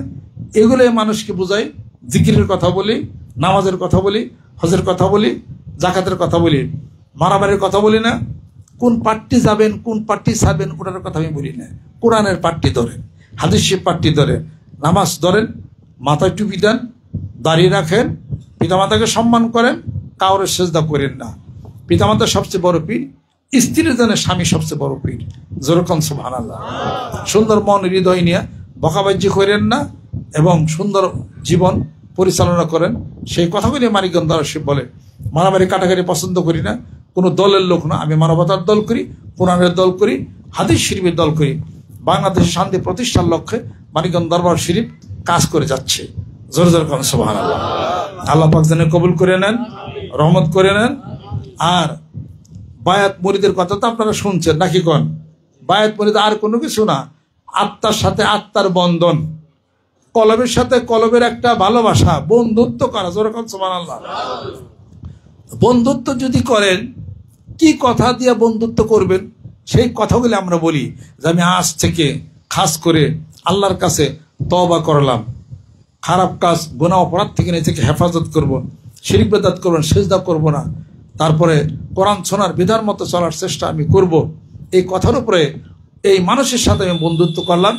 আমাদের সকলের হাতের উপরে মহান মাবুদের কুদরতের হাত আছে। যেরকম সুবহানাল্লাহ। সকালে জিকির করবেন, সন্ধ্যা জিকির করবে, সুবহানাল্লাহ 100 বার, আলহামদুলিল্লাহ 100 বার, আল্লাহু আকবার 100 বার, লা ইলাহা ইল্লাল্লাহ 500 বার। সকালে করেন, সন্ধ্যায় করেন, 2 বেলা কোরআন শরীফ পড়েন, 5 ওয়াক্ত নামাজ পড়েন। হারাম খায়েন না, হালাল খাম। ভেজা মাটির উপরে হাইটেন না, তাহলে কিন্তু হায়াত কমবো। কথা খেয়াল করছেন? ভিজা শেষ সাথে কিছু মাটি আছে না, বা পানি থাকে, কাদামাটি পয়সা যায়, ওগুলোর মধ্যে কিন্তু হাঁটবেন না। যদি হাঁটেন, মাইক্রোস্কোপ যন্ত্র দিয়ে দেখেন আপনার পায়ের নিচে অনেক ছিদ্রি আছে, এত বড় বড় ছিদ্রি। ওই পায়ের ওই ছিদ্রির ভিতর দিয়া কৃমি ডুববে, কৃমি পেটে যাবে, যকৃতের মধ্যে সেই কৃমি আপনার যাবে। এই পায়ের মধ্যে দিয়ে সবসময় একটা লিগামেন্ট, একটা সিক্রেশন হয়, জিব্বার মধ্যে দিয়ে সিক্রেশন হয়। জিব্বার মধ্যে এমনি একটা, মুখে এমনি একটু আঙ্গুল লাগে, একটা পৃষ্ঠার মধ্যে এমনি ধরেন, কাগজের পৃষ্ঠা, টাইনে ছুটাইতে পারবেন না, গেল। আপনার ভিজা পা দিয়া স্যান্ডেলের মধ্যে পা দিয়া বসে থাকেন, পরে পাটা উঁচা করেন, স্যান্ডেলটা পার মধ্যে লাগিয়ে পড়ছে না? কারণ কি? সবই হলো সিক্রেশন হচ্ছে। অতএব যখন এই পায়ের মধ্যে যখন ভিজা মাটিতে থাকেন, প্রচুর পরিমাণ সমস্ত কৃমি আপনার পেটে যায়, আপনাকে দুর্বল করে ফেলবে, আপনার একটা তাড়াতাড়ি মরবেন তার আপনার, এটা হলো আপনার হলো চিহ্ন। সুস্থ থাকেন, ভালো থাকেন। এই গ্রামের সব জায়গাতে জিকির আলো ছড়িয়ে দেন। আমরা কোনো পীরের বিরোধিতা করি না, কোনো পীরের সাথে আমাদের মারামারি নাই। আল্লাহর জিকির করি, তরিকা তো নবীর তরিকা, এক তরিকা। আমি খেলে বলে দিয়ে গেলাম সুবহানাল্লাহ, আলহামদুলিল্লাহ, আল্লাহ, নামাজ পড়েন, জিকির করে। আমার সাথে বন্ধুত্ব হইলো, তা আমি বন্ধু মানুষটা কি করলাম? আমি কি খারাপ কিছু কইলাম? তা আমার সাথে বন্ধুত্ব হওয়ার কারণটা কি, এটা তো দলিল জানার দরকার আছে না নাই? মান তাশাব্বাহা বিকাউমিন ফাহুয়া মিনহুম, হাদিস শরীফ শোনেন, যে যার সাথে যার ভালোবাসা থাকবে তার সাথে তার হাসর হবে। জোরে বল সুবহানাল্লাহ। যে আমার সাথে যত মানুষ ঘুরে জিকির আজকার করে, আমরা তো চুরিটা খেতে করি না, আমরা তো বিড়ি খাই না, আমরা তো গান বাজনা করি না। আমার সাথে যত মানুষ থাকে তাদের সাথে যে আপনার বন্ধুত্ব করেন, এই মানুষগুলি হাসরের মধ্যে জান্নাতে গেলে ওই দলের সাথে আপনি থাকার কারণে আপনার জান্নাতে যাবে। জোরে বল সুবহানাল্লাহ। ছোট্ট একটা উদাহরণ দেই। 16 বছর আমরা যা পাবলিক যা আমরা শুনি, বিএনপির কোনো দল, কোনো মানুষ বাড়ি থেকে ঠিক মতো থাকা পারছেন? কারণ কি কন্ত? বিএনপি করেন দেখে। কথা ঠিক কিনা? ওখানে আবার মোটামুটি এখন আওয়ামী লীগ নাই, আবার আওয়ামী লীগের নেতা করে এমপি তারাকে বাড়িতে থাকা পারতেছে কেন? তারা সব প্রায় জেল হাজতে, তারা কেস কাপের মধ্যে পৌঁছে। তার মানে উনি আওয়ামী লীগ করে দিতে, উনি বিএনপি করে থাকতে পারে নাই। 50 বছরের বিশ্ববিদ্যালয়ে ছাত্র শিবির মাথা চারা উঠতে পারে নাই। এখন মোটামুটি 50 বছরে ঢাকা বিশ্ববিদ্যালয়ের ছাত্র শিবির এখন সব প্যানেল। রাজশাহী তো তাই, আমি রাজশাহী ইউনিভার্সিটি তো গেছি, ওখানে পড়ছি, চিটাগাং ইউনিভার্সিটিও তাই, ঢাকা ইউনিভার্সিটিও তাই। তার মানে কি, যে শিবির করে কেউ সুযোগ পাইলে তারা দাবরা, যেহেতু শিবির করে। আবার অন্য দল সুযোগ পেলে বিএনপি দাবরা, যেহেতু বিএনপি করে। তার মানে কি, আপনি যে দল করেন ওই দলের সাথে আপনার হিসাবপত্র মিশানো হবে। কথা ঠিক কিনা? তাহলে বিএনপি করলে যদি দাবার খান, আওয়ামী লীগ করলে যদি দাবার খান, শিবির করলে যদি আপনারে ধরে, আমি মহাসিন হলে তো তখন ছাত্র ছিলাম, জানছি শিবির গো দাবরাইছে। আমি তো শিবির করি না, আমি দাবার খাই নাই, কাজে আমি শিবির করলে আমি দাবার খাইতাম, তারা শিবির করছে তো দাবার খাইছে। অতএব তা যদি হয়ে থাকে, তাহলে আপনি জিকির করবেন, মাথায় টুপি দিবেন, জুব্বা পরবেন, আল্লাহ জিকির করবেন। এই দলভুক্ত হয়ে থাকলে জান্নাতে গেলে আপনি জান্নাতে যাবেন না কেন? কথা ঠিক কিনা? যেরকম আশা করি আসলাম তু কায় আদখুলা জান্নাতা, যেরকম সুবহানাল্লাহ। ইসলাম গ্রহণ করেছি জান্নাতে যাওয়ার জন্য। হে রাসূল, তোমাকে মহব্বত করি, তোমাকে ভালোবাসি, জান্নাতে যাবো সেই জন্য। আসেন আল্লাহর জিকির করে নামাজ পড়েন, গিবত শিকাত করেন না, বকাবাজি করেন না কারোর সাথে। কোনো দলে যাওয়ার দরকার নাই, কয়দিন পরে যাবো মইরা, আল্লাহ ভোগের বেশ তো কামাই করে না, দুনিয়ার থেকে যাইতে হবে। জোরে জোরে কোন সুবহানাল্লাহ। আর কোরআনকে ভালোবাসেন, হাদিস শিখে ভালোবাসেন, দাওয়াত ও তাবলীগের কাজ আপনারা চালিয়ে যান। যদি কেউ মনে করে থাকেন চিশতিয়া সাহেবের তরিকায় বায়াত মুরিদে বন্ধুত্ব করে 2 বেলা জিকির করতে পারেন ইনশাআল্লাহ তাআলা। বাকি অন্যান্য পীর মাশাইখ বুজুর্গানা দিন আছেন, তাদেরকে সম্মান, তাদেরকে শ্রদ্ধা করেন। সবাই ভালো থাকবেন। সকলে গায়ে ডানে হাতে ধরি, গুনার জন্য তওবা হবে। যদি কেউ নিয়ত করেন, আমি এখন বায়াত বা মুরিদ হয়ে গেলাম। মেয়েরা যারা আছেন দূর থেকে নিয়ত করেন। হ্যাঁ, মেয়েরা যারা আছেন দূর থেকে নিয়ত করেন। আমি যা বলে আমার সঙ্গে সঙ্গে তাই বলেন। ইয়া আইয়ুহান নবী ইদ্দাকাল মুমিনাতু ইউবাইয়ুনাকা আলা আল্লা ইউশরিকনা বিল্লাহি শাইআন ওয়া লা ইয়াসরিকনা ওয়া লা ইয়াজনিনা ওয়া লা ইয়াকতুনা আওলাদাহুন্না ওয়া লা ইয়াতিনা বিবুহতানি ইয়াফতারিনা বাইনা আইদিহিন্না ওয়া আরজুলিহিন্না ওয়া লা ইয়াসিনাকা বিমাউফিন ফাবাইয়ুহুন্না ওয়াস্তাগফিরুল্লাহুন্না ইন্নাল্লাহা গফুরুর রাহিম।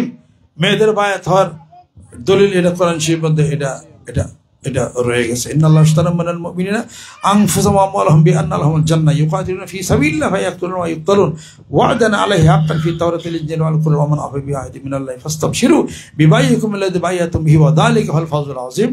পুরুষদের বায়াত হওয়ার দলিল, জোরে জোরে কোন সুবহানাল্লাহ। আর হাদিস শরীফে আরো 40 জায়গার মধ্যে রয়ে গেছে। কাজে বায়াত হলে সুন্নাতের ইত্তেবা হলো আল্লাহ পাকের জিকির করবেন, কোনো সমস্যা নাই। মেয়েরা যারা আছেন দূর থেকে নিয়াত করেন যে আমি এখন বয়াত বা মুনিদ হয়ে গেলাম, 2 বেলা জিকির করবেন, কোরআন শরীফ পড়বেন, পর্দায় থাকবেন, স্বামীর খেদমত করবেন, সংসারের খেদমত করবেন, ধৈর্য ধারণ করবেন, ভাগ্য ভালো হবে ইনশাআল্লাহ তাআলা। আউযু বিল্লাহি মিনাশ শাইতানির রাজিম, বিসমিল্লাহির রহমানির রহিম। तौबा किया मैं सब बुरी बातों से और सब बुरे कामों से और बैत किया मैं ऊपर हाथ मोहम्मद मंजरुल इस्लाम सिद्दीकी खलीफा अलहस हजरत मौलाना मोहम्मद अजहरुल इस्लाम सिद्दीकी साहिब के आई मेरे मौला इस तौबा और इस बायात কবুল ফরমা। আজকে যারা বায়াত করে দিলেন সকাল সন্ধ্যা একটা জিকির করেন। আর আমি কোথাও মাহফিল বয়ান বক্তৃতা করি, 5-10 বছর আগে কত বড় বড় মাহফিল আমার রেডিও রয়েছে, আমার মন ইচ্ছা মতো আমি কাজ করি। এক জায়গায় 2 ঘন্টা বক্তব্য দেয়, আর 8 বছরে তারা ডেটি তারা পায় না। এই আধা ঘন্টা 1 ঘন্টা বক্তব্য দিয়ে 5-10 লাখ টাকা তারা আমার দিয়ে দেয়। আবার কোনো মাগনা কাম করে থুয়েছি, আমি যোগ বুঝা কাম করি। এনে রোডের মধ্যে এসে কথাবার্তা করে থুয়ে গেলাম, ভালো আলহামদুলিল্লাহ ভালো। আবার কালকে আবার কিশোরগঞ্জ আছে, ওখানেও বক্তব্য দিতে হবে। আবার সেই চিটাং শহরে বন্দর টিলাতে একটা ওপেন একটা মাহফিল আছে, আবার ওখানে যাই। যে যেদিকটা আমার ইচ্ছা হয় আমি শুধু এদিকে কাজ করি। জায়গাটা ভালোই লাগছে। আবার সুযোগ হলে আবার হয়তো আসা যাবে, কিন্তু দিনে না, সন্ধ্যায় রাত্রিতে আসলে কথাবার্তা বলা যাবে। জি, কথাবার্তা বলা যাবে ইনশাল্লাহ তাআলা। তখন হামনাদ গজল হবে ইনশাল্লাহ তাআলা, এটা মনে মনে আশা করে রাখলাম। বাকি সবাই কাজ করেন, যখন যদি জিকির বেশি বেশি করে তাহলে আমার আশার একটা লাইন খুলবো আগে। যদি এবার কথাই শুনে না, জিকিরই করে না, আম কি লিখে এটা। এই যারা জিকির বেশি বেশি করবেন, তারপর তরিকার কাজ করবেন, এলাকাতে নামাজের জিকিরের দাওয়াত দিবেন, এটা একটা সুন্দর একটা সমাজ হবে। এটা সারা বাংলাদেশে তো আমি ট্যুর করি, সব জায়গাতেই আমি যাই আর কি। আবার যে এলাকায় পীর মাসাক বেশি, ওই এলাকায় কম কম ঢুকি আমি।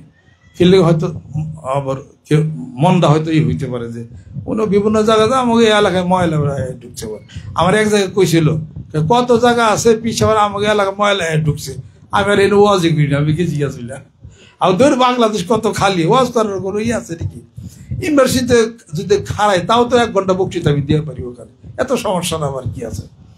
কাজে আমি কোনো কণ্ঠাকে ওয়াজ করি না, কণ্ঠাকের বক্তব্য নেই। আমার মুরিদটা যা খুশি হয়ে দেয় আমি সেটাই নিই আলহামদুলিল্লাহ। আর আল্লাহ পাকের রাস্তায় আমি খরচ করি। ওখানে বিশাল মানিকগঞ্জ দরবার শরীফ আছে, ওখানে বিশাল ওখানে কাজ করা লাগে আমার, সেই কাজ আমি করি। আমি নিজেও ধনী মানুষ, আপনিও সবার সাথে আল্লাহ পাক আমাকে ধনী রাখছেন আরো বেশি।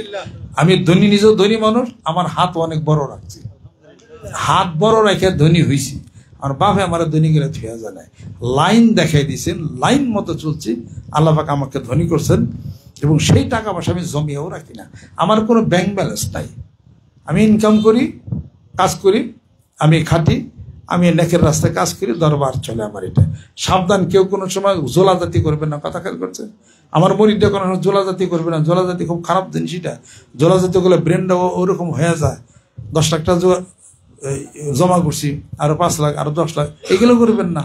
কবরে গেলে হিসাব দিতে হবে, আপনি ওই কাজ করেন না। আপনি পেরে জোলাজাতি করেন, আপনি জোলাজাতি করেন কেন?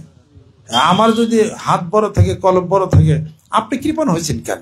কৃপণ ব্যক্তি কবরে গেলে সে মায়ের খাবে, এর মধ্যে কোনো ভুল নাই, এর মধ্যে কোনো ভুল না। আত্মা দিল অনেক বিরাট, অনেক বড় রাখবেন। আমার শখের মোটরসাইকেল তো আমি এক মৌলানা সবার আমি দিছি, মানে ইয়ামাহা 100 আমি কিনছিলাম ওই ইয়ের থেকে, বংশাল বেঙ্গল অটোর থেকে কিনছি। দোকানের মালিকের নাম আসলো লিয়াকত হোসেন, তাও আমার মনে আছে। হের কাছ থেকে আমি কিনছিলাম 34,500 টাকা দিয়ে। সেটা আব্বা একদিন কয় তুই সারাদিন খেলে হুন্ডা বসস, হ্যাঁ তুই ই করস কোন সময়, চালাস কোন সময়? হুন্ডার প্রতি তোমার খেয়াল গেছে, আমি একটুখানি চালে একটু ময়লা হলে আবার একটু বুঝতাম, মানে খুব আর কি খুব যত্ন করতাম আর কি। কারণ হুন্ডার প্রতি তোমার খেয়াল ঢুকছে, হ্যাঁ তোমার তো এবাদত বন্দিকে নষ্ট হইব। নিজের ভালো লাগার জিনিস তানালুল বিররা হাত্তা তুনফিকু মিম্মা তুহিব্বুন, এ কথা কইছে। তখন আমি আবার ওটা এক মৌলানা গরিব মৌলানা আলেম তার আবার ওটা আবার দিছি, ওটা বেঁচে আসে সংসার সে চালাইছে। এই পরে টাকা আমার দিয়ে দিছে, কিন্তু দিছি তো, হ্যাঁ দিছি তো টাকা। তখন এটা 42,000 টাকা বিক্রি করে উনি আমার 105 মেড ইন জাপান একটা কিনছে মেশিন, কিনা পরে ওনার চালাইছে। হ্যাঁ এরকম নিজের একটা ভালোবাসার জিনিস যা আছে এটা দিছেন কারা কারা দিছেন, কপ্পত খুব করেন। লান তানালুল বিররা হাত্তা তুনফিকু মিম্মা তুহিব্বুন, এই আয়াতের অর্থ কি? আল্লাহ পাক বলেন তোমার আকর্ষণের, তোমার ভালো লাগার বস্তু যে পর্যন্ত না তুমি আমার রাস্তায় তুমি না দিবে, কল্যাণ প্রাপ্তই তুমি হবে না। আমার গড়ে দিছে একটা রাডও দিছি, ওরাও একজন দিছি, কয়দিন পড়ছি আবার ঠেয়ে দিছিলাম। আবার এইটা আবার একজন দিছে 1,60,000 টাকা, হ্যাঁ কয়ে দিছে কেউ গোল দিবেন না, আপনি পড়বেন। পরে আমি পড়া শুরু করতে, এরকম নিজের হিসাব পত্র দিন ছোটবেলা থেকে আমি দিই। এটা এই জন্য আল্লাহ পাক আমাকে বানাইতে আল্লাহ পাক এতটুকু আমার আনছে। কৃপণ হবেন না, কৃপণ হওয়ার একটা অভিশাপ। এটা কেউ পছন্দ করছে যে জিনিস আপনার মুসলমান পীর ভাই আপনি তাকে দিয়ে দেন, আল্লাহ পাক আবার 5টা দেব আপনারে। এগুলো পরীক্ষিত, এরা সব পরীক্ষিত। এটা আল্লাহ পাকের কাছে অফুরন্ত খাজানার মালিক আল্লাহ। আপনি যখন ভিতরের হাতকে বড় করবেন, এক হাতে যখন আপনি দিবেন, আল্লাহ পাক 10 হাতে তখন আপনাকে দিবেন। এরকম পরীক্ষিত আমার জীবনে বহু আমি পরীক্ষা করে দেখছি। যখন ক্লাসের ছাত্র তখন 36,000 টাকা জোগাড় করছিলাম, 1 টাকা 2 টাকা করে। পরে সেই টাকা আরেকজনের ওনার আমি দিয়ে দিছি, দান করে দিয়ে দিছি। কষ্ট লাগে না আমার এটা? তখন তো এক জামাও আসলো না, এক জামাত তো ছিল না, তখনও আমি দিছি। এই দেওয়ার অভ্যাস করেন, আল্লাহ বলবেন যে আমার কুদরতের হাত তোর দিকে বাড়াইয়া দিন। তুই দিবি 1 টাকা, আমি দিবি তোর 10 টাকা। যেরকম সুবহানাল্লাহ। অতএব কৃপণতা স্বভাব ভিতর থেকে সরিয়ে দিবেন। দরবারের কাজ যখন হবে সামনাসামনি আগায় আসবেন। মানিকগঞ্জ দরবার শিবে প্রায় 10, 15, 20 লক্ষ মানুষ লোক হয়, যেখানে আপনার পার্টিসিপেট অবশ্যই দরকার আপনার আছে। এর কিন্তু হাসরের মাদের হিসাব কিন্তু হবে। এই কাজ গ্রামে গঞ্জে বিশ্বস্তমা দাওয়াতের কাজ আপনারা ছড়িয়ে দিবেন। কাজগুলি আপনারা করবেন, যেখানে রিসিভ যা গেছে কাজগুলি আপনারা তাড়াতাড়ি করবেন। বিশ্বস্তম বিশাল একটা খরচ যখন হয়, সাবেনা বাঁশ পাটি মেলাই কিছু লাগে, আপনার যতটুকু ক্ষমতা যেভাবে পারেন ওই প্রকার কাজ করবেন। বাড়িতে বসে থাকেন না, কৃপণতা করেন না কখনো। আস্তাগফিরুল্লাহ রব্বি মিন কুল্লি যাম। আমাদের মসজিদের খতিব সাহেব তো ওনার বয়ানে দেন না, তখন তাহলেই করেন, খাতির করেন। হ্যাঁ ওনার সম্মান শ্রদ্ধা করেন। মসজিদের ইমাম খতিব সাহেবকে যত বেশি সম্মান করবেন, নামাজ কবুলের মিটার তত বেশি উঠবে। ইমাম সাহেব খালি একটু দোয়া করলে তো ইমাম মুসলিম লোক নামাজ পার হয়েছে। আলহামদুলিল্লাহ। যে এলাকাতে আমার বক্তব্যে বলছি, যেই সরকার আলেম ওলামাদেরকে, পীর মাশায়েখদেরকে যত বেশি সম্মান শ্রদ্ধা করবে, আল্লাহ পাক ওই সরকারের ভাগ্য তত বেশি ভালো করবে। তাদেরকে অ্যাভয়েড করে কোনো কাজ কিছুই করা যাবে না। কারণ কি? আন্নাল আরদা ইয়ারিসুহা ইবাদিয়া সলিহুন। নেককার মানুষদের জন্য গোটা বিশ্ব পৃথিবীর রাজত্ব, জমিনের মালিকানা আল্লাহ পাক তাদের কি করে দিছে। কোন একদিন কিন্তু তাদের হাতে সমস্ত ক্ষমতা চলে যাবে। ওয়াইজা আরাদনা আন নুহলিকা কারিয়াতান আমারনা মুত্তাফিহা ফাফাসাকু ফিহা ফাহাক্কা আলাইহাল কাউলু ফাতাম্মারনাহা তাদবীরা। সুবহানাল্লাহ। আল্লাহ পাক বলেন, কোন দলকে যখন পতন ঘটাতে চায়, ওই দলের বড় বড় মানুষদেরকে বলি তোমরা ভালো ভালো কাজ করো, ভালো ভালো কাজ তারা করে না। ফাতাম্মারনাহা তাদবীরা, আমি তখন তাদেরকে সমলে তখন তাদেরকে আমি নিষ্পেষিত আমি করে দিই। অতএব আসেন সম্মান করি, শ্রদ্ধা করি ওলামা একরাম, ওলামা দিন, পীর মাসিক বুজুর্গানে দিন, তাদেরকে সম্মান শ্রদ্ধা করে যে যার যে দল চলবে ওই দলের প্রতি আল্লাহ পাক রহমত বরকত নাযিল করবেন। আল্লাহ পাক যেন কবুল করে নেন। আল্লাহুম্মা আমিন। রব্বানা আতিনা ফিদ দুনিয়া হাসানা ওয়া ফিল আখিরাতি হাসানা ওয়া কিনা আযাবান নার।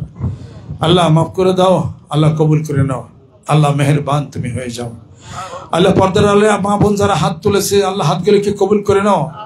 যাদের স্বামী ভাই বেরোদার স্ত্রী পরিজন ইন্তেকাল করেছেন, আল্লাহ তাদের কবরগুলোকে বেহেশতের বাগান বানিয়ে দাও। এই মাহফিলের আয়োজন যিনি করলেন, যারা করলেন, সহযোগিতা করলেন, আল্লাহ 10 গুণ তুমি বাড়ায় দাও। কিয়ামতের দিন মুসিবতের সময় এই মাহফিল সকলের নাজাত রসিলা তুমি বাড়ায় দাও। আশেপাশের যারা মুসলমান নরনারী যারা আছেন কবুল করে নাও। ওলামা একরাম, ওলামা দ্বীন, হাফেজ, কারি, মসজিদের ইমাম, খতিব যারা আমার সঙ্গে হাত তুলেছেন, হাতগুলো উসিলা করে এই মাহফিলকে তুমি কবুল করে নাও। আল্লাহ সম্মানজনক রিজিক দাও, সম্মানজনক মৃত্যু দাও, সম্মানজনক স্থানে তুমি আমাদেরকে সমাহিত করো। আল্লাহ দেখতে দেখতে জীবনের সোনালী দিনগুলি চলে গেল, মাথার চুলগুলি কালো ছেলে পেকে গেল, দাড়িগুলি সাদা হয়ে গেল, মরণের বাতাস শরীরে লাগিয়া গেছে, কবরের মাটি শরীরে লাগিয়া গেছে। কবে দিন আজরাইল আলাইহিস সালাতু ওয়াস সালাম ঘরের দরজার সামনে সে দাঁড়াইয়া যায়, আজরাইল বলবে, ঘরের বাসিন্দা কতদিন আর দুনিয়াতে থাকবে? মরণের ডাক এসে গেছে, খপ করে ধরে রুহুটা নিয়ে যাবে। মরা দেহটি মাটির উপরে, জমিনের উপরে পড়ে থাকবে। চিরদিনের মতো চোখের পলক বন্ধ হয়ে যাবে, হাতের নড়াচড়া বন্ধ হয়ে যাবে। পানি গরম করা হবে, জীবনের শেষ গোসলটা করাইয়া মাথা থেকে পা পর্যন্ত কাফনের কাপড় পরাইয়া ওই যে দূরে একটা কবর ঘোরা দেখা যায়, ওই কবরের দিকে ধীরে ধীরে নিয়ে চলবে। ছেলে কানবে মামা বলে, মেয়ে কানবে মামা বলে, উত্তর তো দিতে পারবেন না। কিয়ামতের দিন দয়াল নবীজির শপথ তুমি নসিব করে দে আল্লাহ। আল্লাহ আমাদের পিতা মাতাকে যেরূপ ভাবে পিতা মাতা আমাদেরকে লালন পালন করেছে, অনুরূপভাবে তুমি তাদের প্রতি রহম করো। রব্বির হামহুমা কামা রাব্বায়ানি সাগীরা ওয়া ফাবিদ আমরি ইলাল্লাহি ইন্নাল্লাহা বাসীরুম বিল ইবাদ। এই এলাকার ঘর ঘরে জিকির আল্লাহ তুমি পৌঁছিয়ে দাও, রহমত করে দাও, বরকত করে দাও। বাংলাদেশকে কবুল করে নাও আল্লাহ, গাজার মুসলমানদেরকে কবুল করে নাও, ফিলিস্তিনের মুসলমানদেরকে কবুল করে নাও, সারা বিশ্বের মুসলিম রাষ্ট্রগুলিকে একত্রিত তুমি করে দাও। আল্লাহ কোরআনের বিরুদ্ধে যারা কথা বলে আল্লাহ নিপাত দিয়া দাও। আল্লাহ রাসূলের শত্রুদেরকে আল্লাহ তুমি নিপাত দিয়া দাও। আল্লাহ বাংলার জমিনের বুকে কোরআন সুন্নাহর বিধান তুমি চালু করে দাও, রহমত বরকত করে দাও। এবারে রাহাল পরিবার যারা আছেন কবুল করে নাও আল্লাহ। এই জায়গা যিনি বসার ব্যবস্থা করেছেন আল্লাহ, তাকে তুমি কবুল করে নাও, তোমার ওলি বানিয়ে দাও, রহমত বরকত তুমি নাজিল করে দাও। আল্লাহ আমার পিতামাতা রুহুল প্রিয়ার হাতে তুমি পৌঁছে দাও। মুরিদ মুত্তাকিন যে যেখানে আছেন কবুল করে নাও। অন্যান্য পীর মাশায়েখ বুজুর্গানে দ্বীন যিনি আছেন হক তরিকত পন্থী আল্লাহ তুমি কবুল করে নাও। সুবহান রাব্বিকা রাব্বিল ইজ্জাতি আম্মা ইয়াসিফুন বিহাক্কি কালিমাতি তাইয়্যিবা লা ইলাহা ইল্লাল্লাহু মুহাম্মাদুর রাসূলুল্লাহ।